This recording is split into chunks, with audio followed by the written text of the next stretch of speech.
Les débuts photographiques de René Jacques sont liés à une adolescence passée à Royan, après être né au Cambodge, à Phnom Penh, où il avait un père qui était administrateur colonial, qui s'est réinstallé en France à la fin des années 10.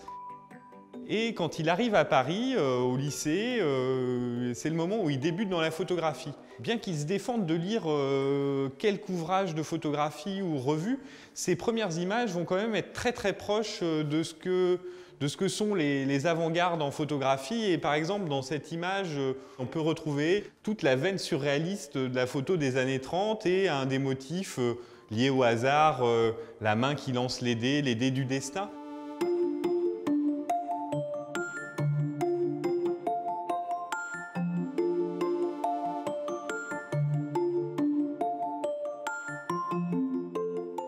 La mer chez René Jacques, c'est un vrai sujet parce qu'il commence dans son enfance, dans son adolescence. Les premières images, elles sont faites à Royan sur les plages. Et puis en 1938, pour Jean Grémillon, il va être photographe de plateau sur le tournage de Remorque. Et Remorque, c'est Jean Gabin, qui est le capitaine d'un remorqueur, qui va rencontrer Michèle Morgan, qui est la femme d'un capitaine qu'il va sauver. Et de ce reportage reste surtout une image très très connue de René Jacques qui est l'homme de la nuit. C'est Jean Gabin qui descend des escaliers et on voit tout l'éclairage de cinéma des années 30. Et après, il faut savoir que cet éclairage de cinéma va lui être très utile et va être très réutilisé dans toute sa photographie.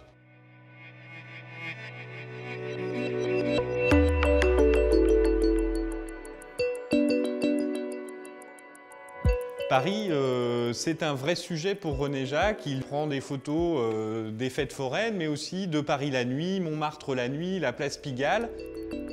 Cette idée d'un éclairage qui contraste, qui met en valeur, attire l'œil, René Jacques le reprend sur cette image du cirque Medrano.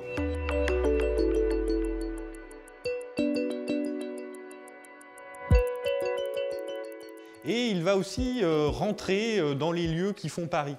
Par exemple, on peut voir cette image où un homme est assis au comptoir d'un café, mais ce n'est pas le personnage, ce n'est pas l'anecdote là qui intéresse René Jacques, c'est plutôt la ligne du comptoir, le zinc, ces petits verres posés et qui lui permettent de construire une image d'une ambiance parisienne.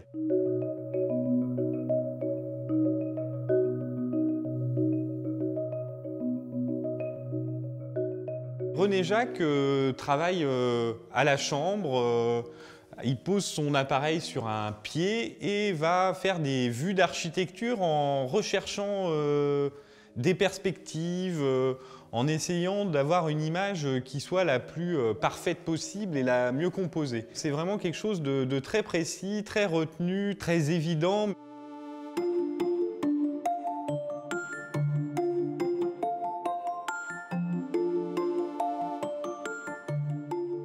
En 1951, la régie Renault envisage la publication d'un ouvrage célébrant son renouveau à l'après-guerre. Elle va faire appel à 12 photographes.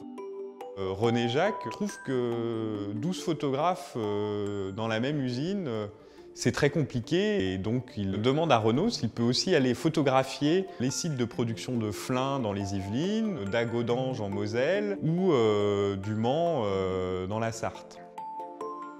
Il va produire énormément de nature morte industrielle en insistant sur une symétrie et sur un certain rendu des matières. Il va rendre 200 images à la régie Renault. Et sur les 150 qui seront publiés dans l'automobile en France, 47 seront de René Jacques.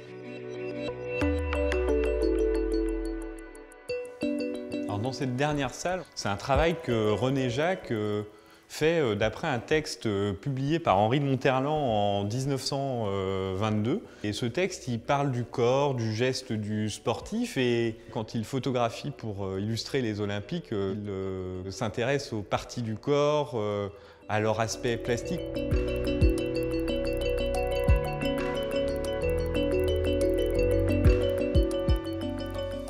C'est vraiment un photographe de son temps. Il participe au groupe des 15, il est de la même génération que les photographes humanistes.